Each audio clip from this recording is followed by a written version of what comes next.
Welcome to the Travel Business Unpacked, where passion meets possibility. Here's your host, Meredith Calloway. Hello, and welcome to the Travel Business Unpacked podcast. Very special guest today, very exciting episode today. We have the CEO and Chairman of Virtuoso, Matthew Upchurch. Welcome to the podcast. So excited to have you. So great to be here. I love the GTN community, and so it's wonderful to do this with you, Meredith. Thank you for asking me. Awesome. Well, let's go ahead and dive into it because I want to take advantage of every moment that we have. So let's get into the mind of Matthew Upchurch. When we joined Virtuoso back in 2019, it was absolutely, I don't even think we could have realized what a big turning point that was going to be for Gift to Travel Network. We just felt like it was the right way to go. And, 6 years later, it is absolutely one of the best decisions we've ever made. And we have that philosophy of a rising tide lifts all boats. So it was a good decision for us as a host agency, but it was a good decision for our advisors. And now today, 6 years later, we have many advisors who leaned into into luxury in a way that they were not capable of doing before that. And they have businesses that are successful, that are thriving and leading lives that they love, which is really our mission, is to help people do that. So from your perspective, what, is Virtuoso's stance on the outlook for selling luxury travel going further in the future? For example, is now a good time to lean into selling luxury?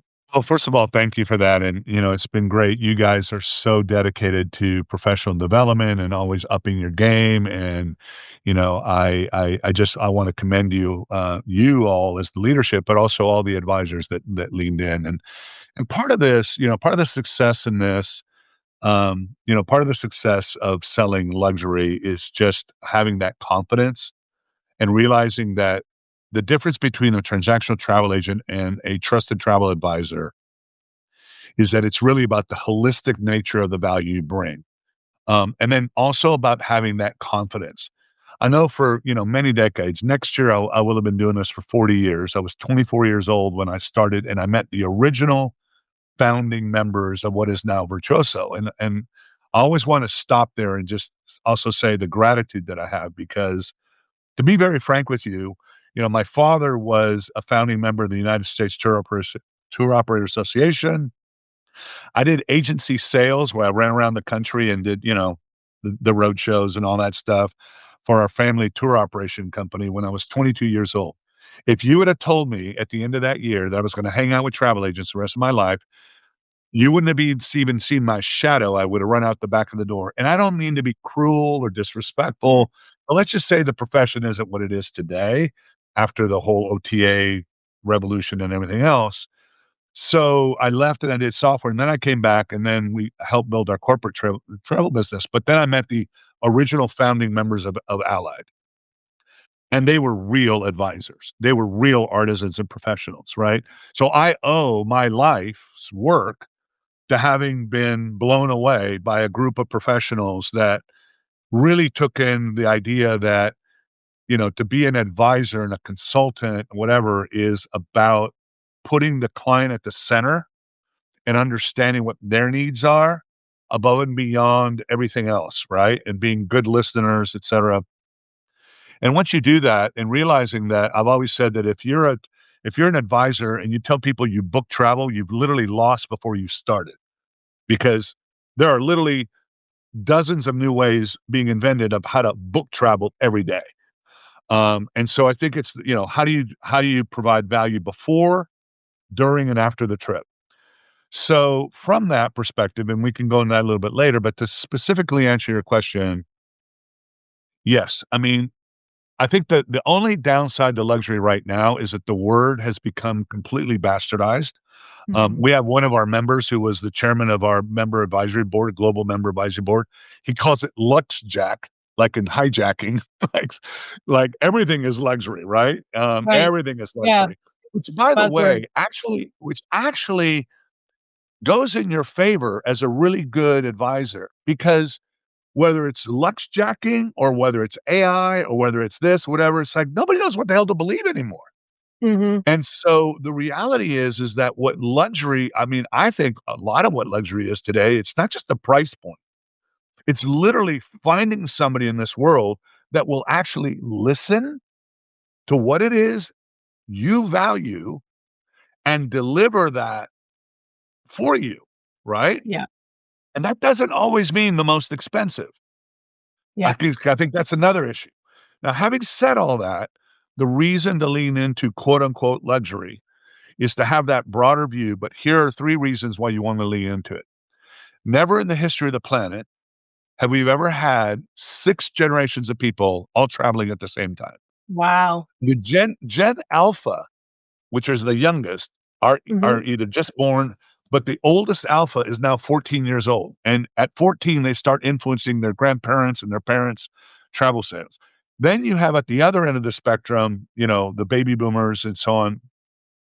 And 2/3 of all people that have ever reached the age of 65 since the beginning of mankind are alive today. So you have this. Then you have the prioritization of experiences over goods. That's not a new trend, but it's accelerated. And I think it got accelerated during COVID because nothing motivates human behavior like having something taken away from you that you took for granted. And in a world of digital distraction and bad news and turmoil and all that, you know, spending on experiences to maintain physical, mental, and well-being, right? And just like connecting and things like that is important. And then it's the rise of of the rest. The amount of wealth that has been created here in the United States, but quite frankly, all over the world is just is unprecedented. So those 3 factors are there. I also feel that it's important to lean into luxury because people with a lot of money, they care about money. But my favorite way of saying this is it's not about price, it's about value. And Warren Buffett says it best. Value is what you get and price is what you pay, Love that right? So the saying. reality Yep. is that again, that broader perspective and the reason you want to lean into quote unquote luxury is don't think of luxury purely as gold faucets and fancy this and all that. Luxury is really about identifying those things that they tend to have a higher price because perhaps it may be remote, right? It may be some African camp or place in Patagonia or this or that. There are elements that make it more expensive, but make sure to not have this kind of narrow version of what you think luxury is. And I think that was the main thing. So to me, leaning into luxury, I did a speech to the Walpole group, which is the British Association of Luxury Purveyors, everybody from Rolls-Royce to Burberry to everything in between. We could almost really rebrand the word luxury today as the "how did you make me feel" business. Mm-hmm.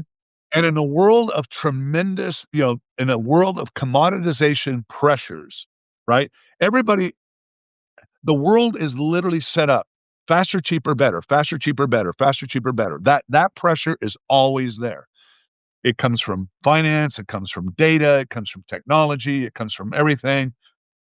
So I'm a big believer that the one thing that's going to maintain a margin, meaning whether it's the way you get paid, whether it's fees or commissions or whatever, is how did you make me feel? Mm-hmm. And, you know, our keynote speaker at Virtuoso Travel Week this year will be Will Guidara, who wrote the book Unreasonable Hospitality. And, you Yeah. know, he ran the number 1 restaurant in the world, 11 Madison Park. And I just finished the chapter where he literally said, I literally had a team of our servers, and the one that was the most efficient, had the most clients, the most whatever, actually did not make the most money. And it was very weird because I figured out, well, how was it that this other team actually served less meals and less people, but made more money? And when he went into it, he realized that the team that was not as efficient and served less, it was the way they connected with a client. So they got bigger tips, the client spend it, whatever. I mean, it was Yeah. fascinating. He literally said, and that's when I realized that I wasn't just in the restaurant business. I was in the human connection business. Human connection. And yeah, I recently, not recently, a few years ago, came up with a definition for luxury that I don't know, it just really works for me. It resonates with me, and it's permission to indulge. That's what I think luxury is for most people. And one other trend we're seeing right now is this redistribution of wealth as the generation beyond the baby boomers. I still forget the like generation silent or something. What do they call them? Well, there's the silent generation, the baby boomers, the Gen Xers, right? Yes. So the And then the silent millennials. generation, as Yeah. they pass on, they're leaving their wealth to their children and grandchildren. And that those generations have very different spending habits.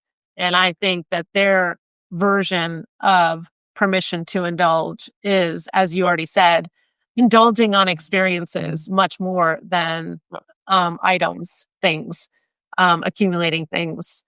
Hey, And let me yes, plus what you did. Let me plus on your definition because that's a really good one. yeah. But I think this is also what I would when you say that, it makes me think of something that I would recommend. One of the things that I'm a big believer in is be a constant learner. And a lot of times people will say, "Matthew, I mean, I think you're a really busy person. How do you find time to you're always quoting articles and books and this and that and the other, and how do you find time?" And I tell you, my answer to that is, I don't find time. It's just part of my workflow. It's part of my way of living, right? Because Yeah. I really be able to do that. But the reason I say that is do become if you wanna lean into this luxury lifestyle, how did you make me feel, whatever, do do spend some time being a student of the psychology, the numbers, the things, etcetera. And the reason I say that is, for example, we have one of our favorite virtuoso professional development people, Neen James, right? And Neen has a couple of courses that she's done at Virtuoso. She has a new book, and she talks about the luxury mindsets. So you said permission to indulge. I think she calls that the luxury prioritizer, right? Ah, Then there's like 3 other ones, right? yes. Mhm. There's and that what's interesting is there is different language Based for upon, people that see the way some mhm, people see it as a prior it's like, I'm prioritizing luxury. Some people see it as a reward. Some right. people see it so it is Or interesting. efficiency. Isn't there one that's much more practical? It's like an Absolutely, efficiency. Yeah. absolutely. And I I think just I wanna think do that's it the as point fast as is possible. right. And I think the point here is that one of the advantages that you all have as advisors in when you talk about human connection is learning to be proficient and quickly understanding the language to use, right? Because the most successful advisors that I've seen are the ones that are able to, well, first of all, number one, understand their value. Like, if somebody is a life sucker, get rid of them. Mhm.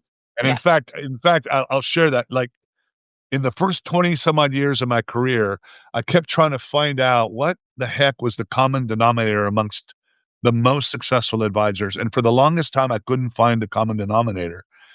And the one that I landed on that is the strongest in, and it happened to come to me at this particular dinner with where I sat at this table with all the top producers and one of our members.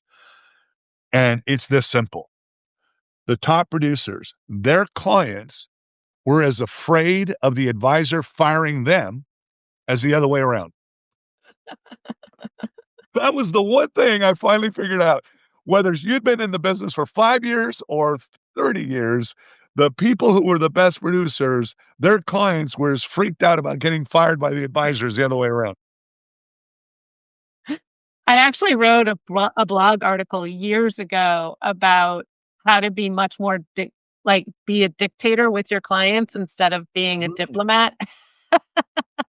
Like, Absolutely. people who are too diplomatic and or democratic with their clients, they get walked all over, and your client wants you to boss them around, to have an opinion, to recommend something over something else, to even be an advocate, right?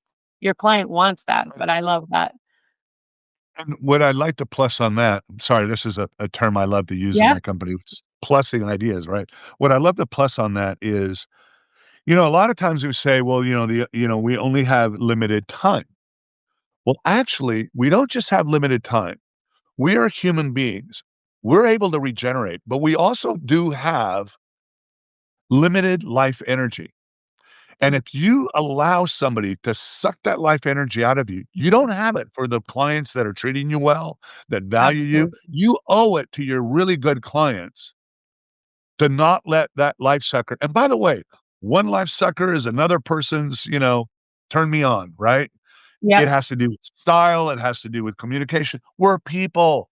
Yeah. And remember that that's the number one thing. And today, again, there's with AI and everything else, there's, just we are going deep at Virtuoso. We are going deep into my favorite quote, which I think I came up with 15 years ago. I don't even remember how long it's been so long, but it was like, automate the predictable so that you can humanize the exceptional. Yes. Obviously, Absolutely. obviously, AI is the mother of all the mother of all automate the predictable. Now, there's some very interesting things that just came out this week at the Apple annual conference about how AI is really not it looks really good, and I'm using it, right? I'm using it every day in a lot of ways, but it is not the end all be all, and there's Yeah. all kinds of things, and people are starting to find out that it makes mistakes. I mean, I literally had a member who showed me that she asked, "When is Passover over?" And she's Jewish, and she was in Tokyo, and it came back and it said, this afternoon at whatever, she went out to dinner with her friends. Her dad calls her from London. "What are you doing?" "I'm out. Passover isn't over." She goes, "No, no, no." Went back to ChatGPT and asked ChatGPT, "Are you sure?" And ChatGPT came back and said, "Oh, I'm sorry. I was wrong. Yeah. Actually, I further whatever." So, but the other part of the equation is how do you humanize the exceptional? And now is the time for us to go deeper. All of us need to go deeper into what does that really mean? Yeah. What does it really mean to humanize the exceptional? How can I create better bonds? How do I use better language? What do I do? And if you say to yourself, I don't have time to do that because I'm the booking process or whatever, you're going to disadvantage yourself because it's kind of like when I hear an advisor say, well, I didn't have time to send an email to the Virtuoso contact, at that hotel. Well, then the chances of not getting extra attention or Amenity. whatever, Yes. amenities or extra attention, whatever, are going to go down. And Yeah. if you don't take the time to do it, then you're not quite like an OTA booking, but pretty close. Yeah. Well, you flowed right into my next question, which was what differentiates, in your 39 years of experience in supporting trusted travel advisors who are focused on selling luxury, what differentiates, you know, the top producers from everybody else. So that was perfectly played. Well, I will tell you this, I even though we already said that, but I will give you one other one, and it's related because it was one of the how you have moments in your career where, I mean, like, I'll never forget it. So we had a in the I'm trying to remember somewhere around 2007, 8, that kinda around that era, I had a friend of mine who was in financial services at Northwestern Mutual, and when the online financial revolution happened with Charles Schwab and TD America and all these guys, whatever, blah, blah, blah, they were impacted as well. And they did a bunch of work with this guy, by the name of Maurice Sheckman based in LA, who was a psychiatrist, but had done work in the industrial sector, business, et cetera, et cetera. And they had brought him in to help them like, okay, what do we need to do differently, et cetera, et cetera. And there's a lot of good stuff. And I was working with this friend of mine. So then we hired Maury and we brought him to Fort Worth and we were having this session with a group of us, talking about how we needed to change the things we were doing but we literally spent all this time trying to convince Maury that we weren't like those financial people. We were travel advisors. We were travel people. We were different. And after about 10 or 15 minutes, he goes, "Are you people done?" And we were all like shocked, like, "Yes."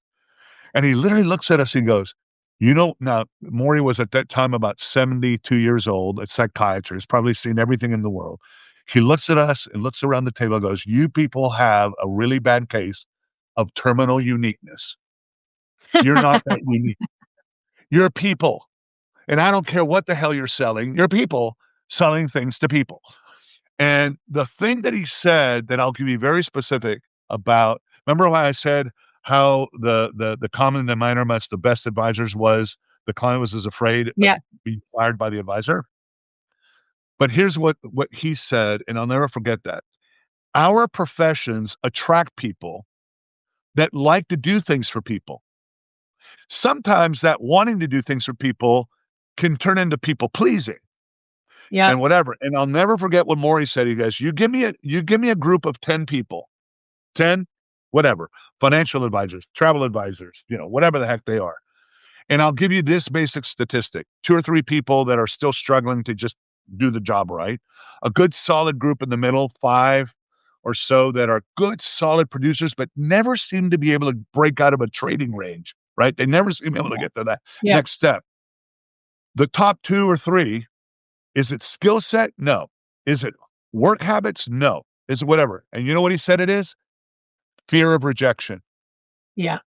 The number one thing that he found differentiated the people that were able to go over that threshold were the people for whom the client being upset or them firing the client, whatever, where they had a very strong sense of their value, of what they did, of the way they operated, whatever, and they didn't take it personal. And they're like, "Okay, no, we're not a good fit," or this or that, the other.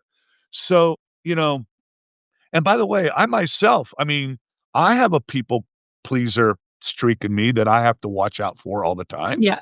Mhm. I want everybody to be happy. I wanna do whatever, all of those things or whatever, but I've learned to have a better framework. I've learned to change my language even in my own head around this stuff, right? Um, the other thing that I would also say, has happened is I also am a big believer, to be a travel advisor, you need to have, well, anybody and anything in life. There's a great concept out of Strategic Coach called unique ability. And, Yeah. unique ability is that's a great concept because, I won't go into the whole thing, but basically, what is in your excellence quadrant and what is in unique ability Yeah. sound exactly the same, but they're not. That which is in your excellence quadrant, no matter how good you are at doing it, when you do it, it still drains you of energy. Now, it might be Yeah. a little bit of a drain or it might be a big drain, but it's a drain. That which is your unique ability, when you do it, it gives you energy. So the reality is everybody has to do a combination of right brain, left brain tasks. Yeah. But over time, create a framework for yourself to understand where your unique abilities are, and then start to build either your processes, your support, structure or whatever around the ability to spend more of your time on your unique ability, right? And, it's funny for 20, being a student of and having grown up in this industry, the modern day travel advisor, the modern day travel agent started in 1977 when Sabre was invented. Yeah. We think that travel advisors are new. Actually, people that were travel agents before 1977, like back in the 50s and 60s, they were every bit as a sophisticated travel advisor as we are today. Why? Because in the 50s and 60s, there was no airfare complexities. All the airfares were the same. There was a lot less product. International travel was a luxury product. To fly to Europe on Pan Am was like walking into Nordstrom's or Neiman's. They had whatever, and more people, get a load of this, more people booked direct with airlines and hotels in the 1950s than they do today. When Wow. we think about that. So then the airline reservation system comes along, and all of a sudden we have all these new travel agents, but they really weren't travel agents. They were people that were They were reading bookers. they were bookers of and translators of the GDS. Yeah. And then when the OTA revolution happened, What's cheaper than travel agents? Let the consumer do it themselves. Yep. And then when we started the new era of travel advisors that Virtuoso started in 2001, then the new era of travel advisors became right brain, people that had social skills, open-ended questions, you know, Yeah. creative, etc., blah, blah, blah. And they were more right brain biased, right? But I do think that we're going into an era where figuring out what you're really good at and then being able to support yourself with the right tools, the right framework, the right whatever is super important. Being very clear about what type of clients you want, what language you're going to do, how you're going to present yourself, how do you decommoditize yourself. And I think right now it's super important to make sure that your communication and your language focuses on the holistic nature of the way in which you deliver value.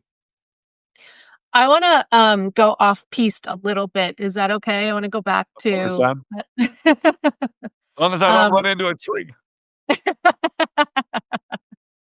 I love what you said about really what it came down to, differentiating the average from the, pretty good to the, top, the top 1% is their sense of fear of rejection diminishes as the lower that is, probably the more successful you'll be.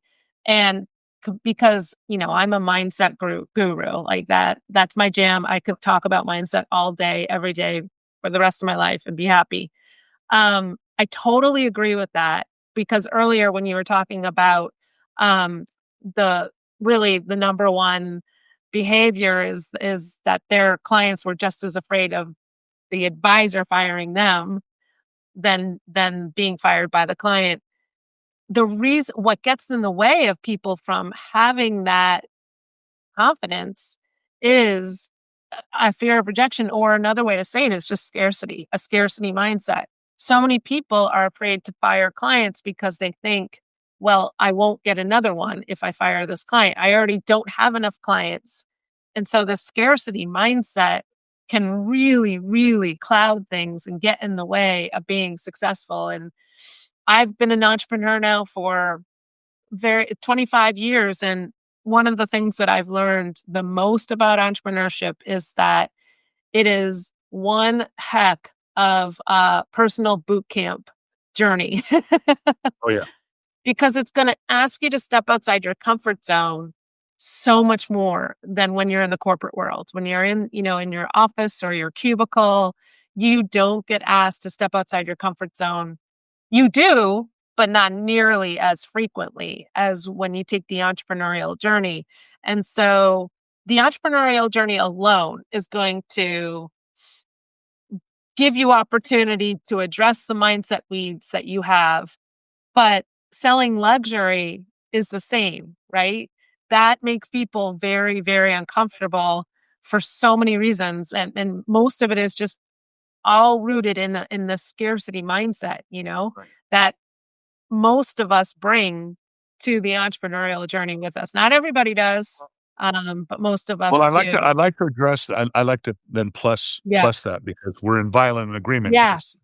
So I'll plus to that is two things. First, I'll build on that and say, I live mostly in Texas. I have a home in Seattle. So this might sound a little, woo-woo. But I'm telling you right now, out of my personal experience and both my personal experience and my observation, you could almost connect it to the law of attraction too, right? If you believe in this stuff, whatever. The reality is I have literally seen it time and time again. It's almost like the universe is saying, when you have the courage to do that, then I'll reward you. But until then, obviously you have a lesson to learn. Right. So until you have that courage and that scarcity mentality, and literally that is exactly the reason to do it. Yeah. And by the way, when you do that, you probably let's just take your very worst, the very worst customer that sucks the life out of you and your very best customer. Right. Even if you just started with that and you got rid of the one that sucks the life out of you and you confided in your best customer and say, you know what? I so love dealing with you. I had to let go of this other person. By the way, if you ever have a referral or something, I would appreciate it. 9 times out of 10, you literally will they literally will say, "Oh my god, I'm so proud of you, and I Yeah. love what you do for me." So that's that. But then I wanna so yes, I completely the scarcity abundance mentality is very important. I think it's also connected to get clear on the language, the positioning, and the customer types that you're going after. You can't boil the ocean, right? And then it starts to happen. But then I wanna add one more where I think some of the fear comes from too. So in 2010, we had Simon Sinek for the first time. People buy the why and they commoditize the what. The next year, probably the best 1-2 punch we've ever had. The next year we had Brene Brown, right? And when Brene Brown spoke in 2011, which literally nobody knew who she was at the time, and then she Right. became this megastar. But I'll never forget a member coming up to me, because Brene talked about vulnerability, Yeah. and how you connect and vulnerability, et cetera, et cetera. I mean, she's a PhD in social work. And I had this one member come up and say, okay, what the hell was that? Actually, she used even more colorful words than that. I promised I would never out her because today she's a huge fan of Brene and says, oh my God, I'm so embarrassed I ever said this. But the reality is, I'll never forget when she challenged me and she said, what the hell was that? Blah, blah, blah. And I remember saying, it just came out natural. I said, we say we're in the travel business and we do sell travel, but we are first and foremost in the human connection business. And that was about how do we connect deeper? And the reason I bring this is I bring this back to something that might a lot of people listening here may hopefully it really lands. The other thing about today's advisors is in the past, you tried to impress by saying you're the expert. The reality is we live in a world where there's so much data. Our clients are so much more sophisticated, so much well-traveled. They have access to so many tools, whatever, that and I know that you can't know everything. And so for me, it's like, I'm not really, I work at this every day. I think the right positioning, it's to say, of course I don't know everything. I'm not Yeah. supposed to know everything. You have amazing assets. You have ideas. You have things you read. You have friends that tell you stuff. I'm here to be your amazing collaborator. And I think that one of the things that stops people sometimes is, oh my God, I'm not going to know about this. I'm not going to know about that. And if you take a more kind of vulnerable approach to it, I mean, you don't have to be meek and blah, blah, blah, but if you take a more Yeah. you're confident but vulnerable, meaning like you and not only Brene Brown speaks about that. There's a great book. We had him as a keynote speaker too, but Daniel Pink wrote a book Oh, called wow. To Sell is Human. And he literally says, if you inject something in there that is a little bit a negative, a blah, I don't know that, whatever, it's like, it's okay to say, I don't Yeah. know. But your positioning, and this is where Virtuoso it comes in. The way, and I've seen this happen with one of the blessings of the new entrants that have come in over the last 20 years is that they weren't hung up by some of the things that some of the veterans were hung up on. So, for example, a new person would come in and go, "Oh yeah," and Meredith, you become an advisor. I said, well, "You were a professor 3 weeks ago. What the hell do you know about travel or whatever the previous profession was, right?" But the answer would be, "Yeah, I know, but I've traveled the world. I do this, whatever." But it's not just me. I belong to this organization called Gifted Travel Network, and they're this amazing, well, they whatever, and they're part of this organization called Virtuoso, which, by the way, does the same amount of business as Expedia, but in the experiential luxury sector. And I'm not supposed to know everything. I'm supposed to know you. I'm supposed to have resources, whatever. And I'm not here just to be the expert. I'm here to listen to you, understand, and then get all this information. So there's something about not being fearful that you're supposed to have all the answers, that you're supposed to know everything. And Yeah. I think one of the most underutilized things out there is like, for example, active, you guys are amazing at professional development. I mean, that was your journey. That's where you came Yeah. from. But one of the methodologies that I think a lot of new advisors have used very well, and I'm really pushing partners to be better and better at, is three-way calls, whether it's a Zoom Yes. call, phone call, whatever, because it does two things. Number one, it's active learning. So if I'm sending, I mean, you don't do it for a simple booking, right? But if you're sending somebody to New Zealand or Africa or this, or you do whatever, ask that DMC, get them on the phone, do whatever. You will learn more by listening to an actual conversation of a client.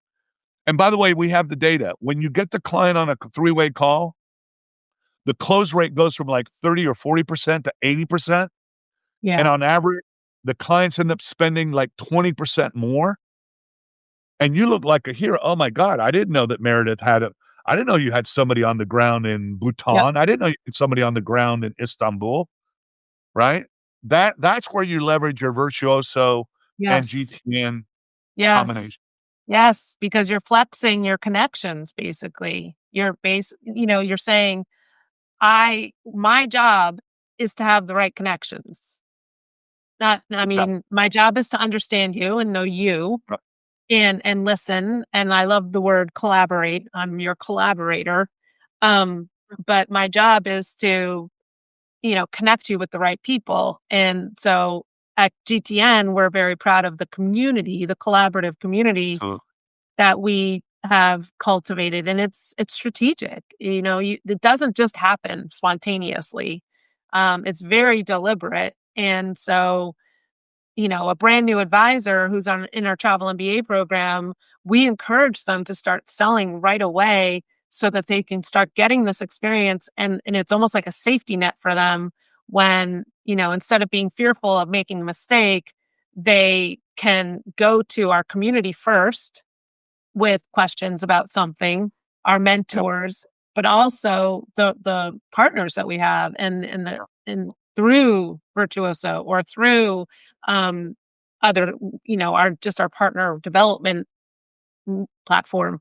Um but I want to shift to so I don't know if you know, but the listeners of this podcast probably have heard this too many times, but I'm in the process of writing a book, um, and it's titled The Seven-Figure Travel Entrepreneur, A Complete Blueprint to Building a Rewarding Business and Remarkable Life Selling Travel. We believe that, if you take that path, um, not only will you build a thriving business, but you also get to live a life that you love, because it's a great life. And you don't have to take a hard work and hustle approach to it. There's actually a much more manageable way to do it. With all that said, the barriers to entry are still very, very low in our industry. And there seems to be, with social media now, um, in some ways, it's a really good thing, because the opportunity to sell luxury travel as an entrepreneur is getting more and more known. But that also means there's a lot of people coming into our industry now calling themselves a travel advisor, because we changed that name 10 years ago. Now we everybody's did calling, 2001. right? So, and they're calling themselves a travel advisor. And so starting a travel business these days is really, really easy. That's the easy part. But building a seven-figure travel business, that's a whole nother story. What is Virtuoso's philosophy and on how to maintain the professionalism and the excellence Yeah. in the profession, without being diluted by people who are going to ultimately fall into this accidental hobbyist trap? Yeah, and I love the way you put it. There's a lot of emotion around this. I mean, first of all, what you said about your book, I'm a big believer. It's not that I'm just a long answer, but I'm a big believer in context. And sometimes a quick answer. The reason that I create this context. So I had been serving what was then the API Travel Consultant Network. in the 90s when the OTA revolution came around and everybody said travel agents were dinosaurs and we're all going to be replaced. And Mhm. I'm like, sitting there going, wait a minute. The generation, the baby boomers who didn't turn 60 until 2006, that invented the personal shopper, personal chef, personal trainer, personal whatever, I don't think they're all going to do everything DIY. And so there was a lot of it. But frankly, you know how the name Virtuoso was born? It was because I was pissed off. I was pissed off that all the press and everybody was calling all travel agents the same thing Yeah. as if we were all, so we were being uh, judged by the lowest common denominator. Now, I'd already spent 13 years of my life serving these amazing people, and I knew the American Express Platinum Card was invented in 1987. We started competing against them, et cetera, et cetera. So I became enamored with like, nobody beats these people what they do, right? But our problem was marketing and perception and whatever. So the reason we became Virtuoso in January of 2000 was I need to have a brand that says these people are different. Yeah. Right after we became Virtuoso, same basic network, because the industry wasn't the size it is today. Same basic industry, different name, same network. 1999, 80 million consumer impressions as API travel consultants. Same network, now called Virtuoso. By the end of 2000, 500 million. Wow. A billion consumer impressions. That's how we started the path of creating a consumer brand. But then at the end of 2000, I had a bunch of our members then at the end of 2000 say, Matthew, I don't have enough hours in a day to handle all the business I have. And I'm saying, Right. well, what the hell? We just changed our name because there's 10,000 baby boomers turning 60 every single day starting in 2006. Yes. Only 2 million of them. And they're going to be at their peak travel years. If we're tapped out now, we're done. Yep. So in February of 2001, we changed our mission statement to utilize the Virtuoso network to improve the compensation and personal fulfillment of the frontline travel advisor.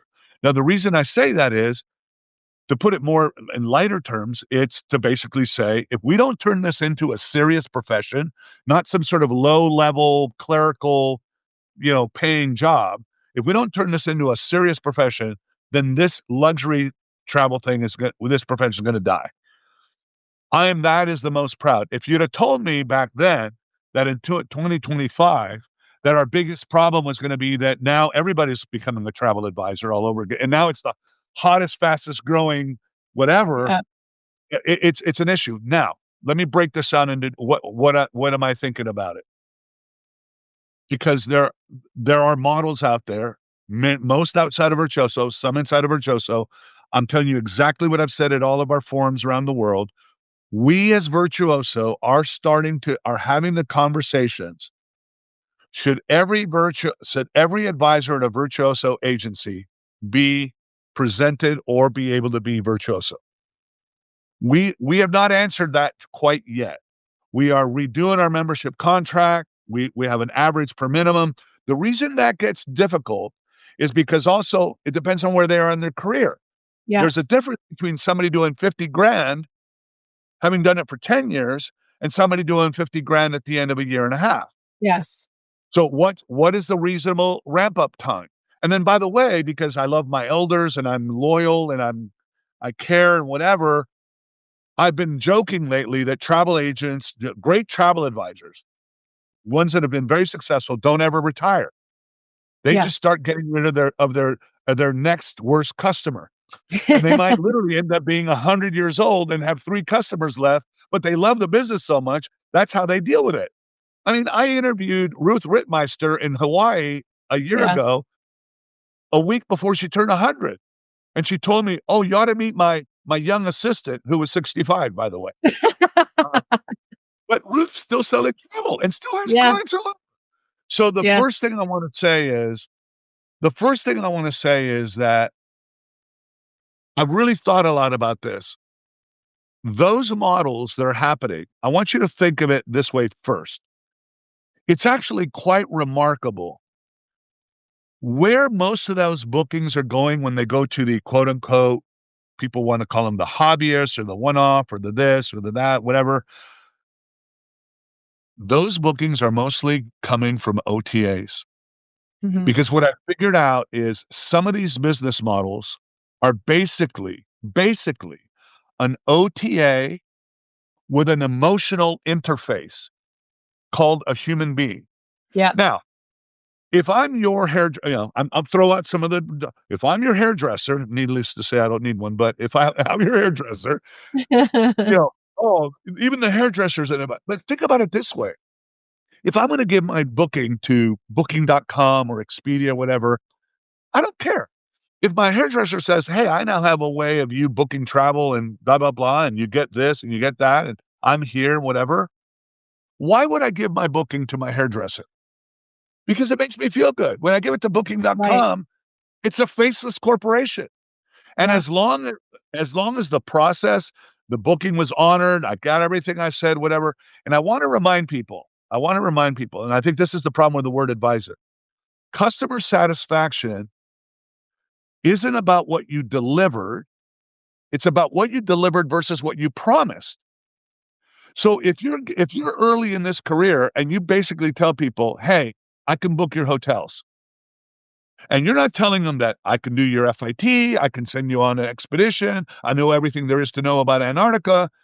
Customer expectations are met through the gap between what was promised and what was delivered. And so I just want people to open up their minds to this because I'm not saying great, whatever, but the reality is it's the human winning against the faceless machine. Mm. Now, when I put my Virtuoso lens on, and we are an organization that's focused on quality and experiential and et cetera, et cetera, et cetera, it does affect us, right? The great commoditization of the advisor thing. And it's funny, I mean, like you said, we started calling them advisors in 2001. But Mm. now what I'm thinking is we are literally in the midst of saying, what is the new rules of engagement? Because by the way, you could be an advisor level, icon level cruise producer and be a complete neophyte and doing an FIT. Or you could be an expert in Mexico and blah, blah, blah, blah, blah, and know nothing about whatever. I mean, so the reality, it gets very complicated. We are very motivated to protect the collective brand that we've all built, and we're going to do that. But it's going to be an interesting path because what's the ramp up time? What do you do, et cetera? We are instituting, we've raised the minimum average production per advisor of an agency. Do businesses have different divisions? I don't know, but Yeah. I just want everybody listening to to see that, that is exactly what that is exactly what we're trying to do. And what does an expert mean? What does an advisor level mean, right? At that level of thing. But I did have an epiphany that some of these models are Yeah. basically an OTA Yeah. with a It's human. an emotional component. I love that. And so what I'm hearing you say is that you're very aware. Virtuoso is very aware of it, but also being very thoughtful about how to navigate this. Because And what we need to do as an organization is, because sometimes people felt like, "Oh, he's not," Virtuoso or Matthew, he's either blind to it or he's defending these things or he's whatever, blah, blah. And it's like, no, but my personal and professional philosophy is when you have seismic shifts in things that are happening in industry and business and technology, it's very expedient to, to blame, to do this, whatever. But you want to look at things from a fundamental structural perspective. And I guess what I'm saying is what we're really trying to do is say, what is that fundamental structural perspective that will apply to the entire network, yeah, right? So that we on a global basis are able to deal with when should you be labeled as an advisor? yeah, So I see an era, I mean, Meredith, I see an era where I think, for example, specialization. I'm a cruise icon, but yeah, I'm a this, I'm a that.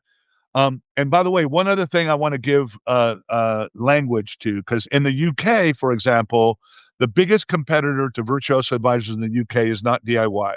The UK has a lot of very well-established, small, luxury, experiential tour operators that are much more B2C than they are in the United States. And a lot of UK clients will say, if I'm going to the Maldives or I'm going to India, I don't go to a travel advisor because they see them like they do here. Oh, Yeah. they're brochure readers, they're whatever, blah, blah, blah. But this company has been doing trips to India for 100 years. There's no way a Virtuoso advisor could compete with this company because that's all they do. But the way I said this on CNBC in London is I said, wait a minute, that's actually not accurate because an advisor that does everything is not really a generalist. I know you think they're a generalist. Mm-hmm. And the reporter goes, well, then what the heck are they? And I said, they're a specialist in you. Mm-hmm. They become a specialist in you, your family, whatever. But then we use the Virtuoso network. So the way our Virtuoso advisor would compete with that company is we have 7 different or whatever the number is providers in India. Some that do satsang, some that do uh, uh, animal stuff, some that do this, whatever. And what you do is you say, you get the best of both worlds because you get me, the specialist in you. And if I'm sending you to India or Istanbul, I literally have somebody on the ground Yeah. that knows that. But the problem that what's going to be interesting is there's going to be people that are really great specialists in you. How do you do that? How do you provide that service? There are going to be people that are really good in specific areas of the world, this, that, whatever. And so what is that minimum level that makes you, and are there different minimums, right? I mean, it's like in our communities, we have focused, specialist, top producer, and icon, right? Right. So my passion around this is as literally being, and when I say virtuoso, I never mean me, I mean our community. Like I said, I mean, I joke with Zane at Asta and I said, dude, you do realize it took you 20 years to change the name to advisor, right? We did it in 2001, but it's going to be very interesting because it's not a one size fits all. Yeah. And that's what's so interesting about this. It's not a one size fits all. I agree that it makes it interesting. And one of the reasons why I love mindset so much is because one powerful mindset tool is the reframe, and it is very powerful.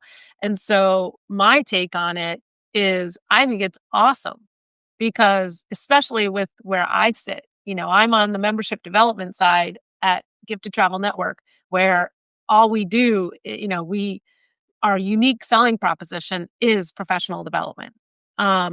And so here, what I see is it's not fun being an accidental hobbyist. I've been there myself. And going back to Brene Brown, it creates a lot of shame, which is one of the most low frequency emotions you can have. Shame is one of the worst emotions for your physical health. And You know what that makes me think? You know what that, Meredith, what that makes me think about? Our sons are getting older. We're starting to teach them financial literacy. I recently we had a family office meeting and whatever. One of the things I shared was one thing I learned as a young person, and then I read up on it. 90% of financial stress has nothing to do with how much money you have. It comes with not knowing, not being organized. So right. I literally told my boys, I said, there was a time in my life when I first got my credit cards, and Yep. every time I went to open up the bill, I was like nervous. Yep. Once I started using Quicken, I never, ever worried about that bill coming in. I knew exactly where I was. So I guess what I would say is I love your concept of I love the idea of accidental hobbyist because that means that was not your intention. But I Not guess their what I would intention. also say is if you don't want to be an accidental hobbyist and you're going to be an entrepreneur, and obviously Get the Travel Network is such a great resource. But I think one of the most important things is make sure that you have a plan on how to work on your business, not just in your business. And I think a lot of people end up being accidental hobbyists because they get so involved. And so literally don't spin your wheels. Oh, I don't have time to do this. If you don't have time, you will Yep. spin your. Yep. So I'm a big Yep. framework guy. And I've told people over the years, I don't really care what framework you choose because there's a lot of good, but pick a framework and Pick stick a to it, framework. Yep. right? Yeah. Because without a framework, I mean, I'm very easy. I'm like the dog in the movie Up, squirrel, squirrel, squirrel. I am easily distractible. I have come to learn in my life that there was a while where I didn't think that frameworks were for me. Mhm. I adore frameworks because what I've realized is a good framework creates shared language, understanding, measurement, progress, Confident. It gives you confidence. confident, whatever. It allows Totally. me to, and it actually allows me to be more creative, not less creative. Yeah. Because when I go off on an Easter egg hunt, I've got the Yeah. breadcrumbs bringing me back to my framework. I love that you said this because guess what my book is? It's a What? framework. The book is Sure. the whole book is the framework is the escape plan to escape falling into the accidental hobbyist trap. So it's ESCAPE. It's a 6-component framework for how to build a 7-figure travel business. So I love that. And what I was, what for me, the reframe on this proliferation of travel advisors coming into the market with no business guidance at all or meaningful business guidance is that it's going to create a demand for what we offer at GTN that doesn't necessarily exist right now. Because as people fall into that trap, they're going to then see the value of investing in their education and investing in meaningful guidance. Whereas, a lot of people think they should be taking this lone wolf, approach to it. Oh, don't invest. It's so cheap to become a travel advisor. Why spend more than that if you don't have to? And Yeah. Well, ultimately, because I mean, from what I've seen, throughout the world now, because we're in 58 countries now. I think the only thing I would say to that would be that some of the business models are actually ramping up their ability to do support and education and then whatever. But that, but for me, but you're absolutely right because I think that what I would see here is again, if I take my virtuoso lens off purely, Mhm. what I relish in that, it's human beings winning against Yeah, machines. yeah, yeah, It's like, why the hell would yeah. this even work?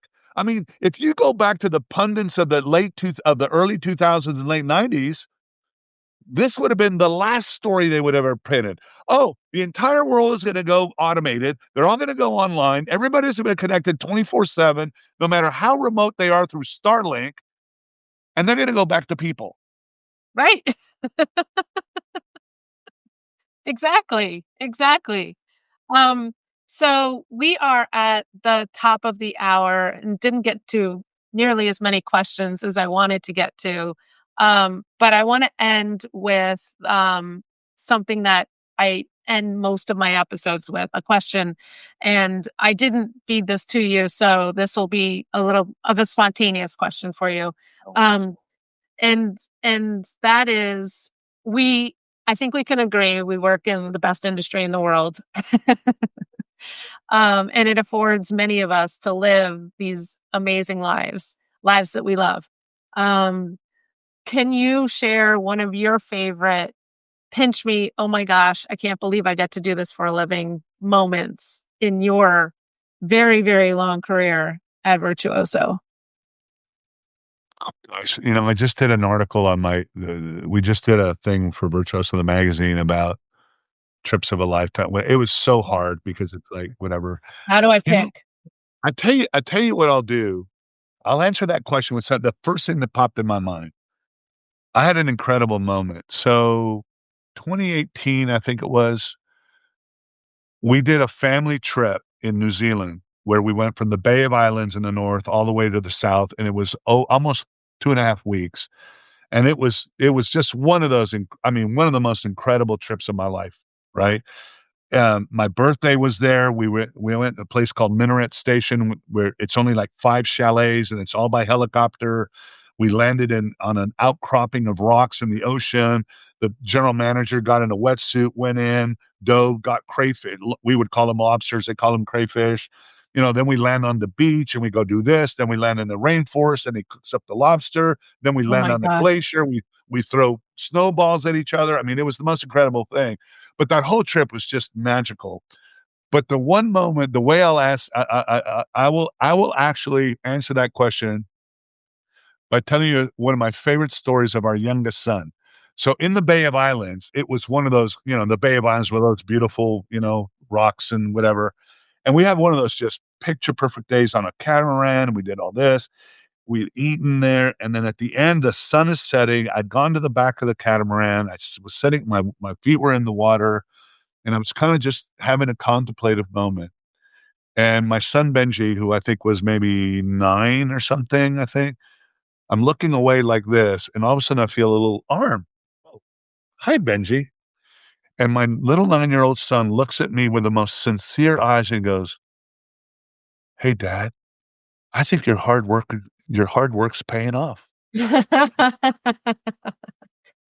I couldn't agree more with No, what to how say? that is when you as a parent, when you see that you have lit that fire of total love and appreciation for travel in your kids, it is so unbelievably rewarding. So unbelievably rewarding. And the fact that he could see like, wow, Dad, look what you did. Yeah. That's awesome. That is a perfect way to end. Perfect way to end. Just like Benji. Um I think your Well, hard thank work you. did pay off, Matthew. Well, you know what? I've been, like I said, next year will be 40 years. I literally thank my lucky stars every day that when I was 24 years old, I ran into a group of mostly 60 plus entrepreneurs who were amazing artisans, amazing people Yeah, who believed in the power of together, and the rest is history, and yeah, I feel blessed to serve this community, and I'm blessed to be part of something that I think that has added value in so many people's lives. awesome.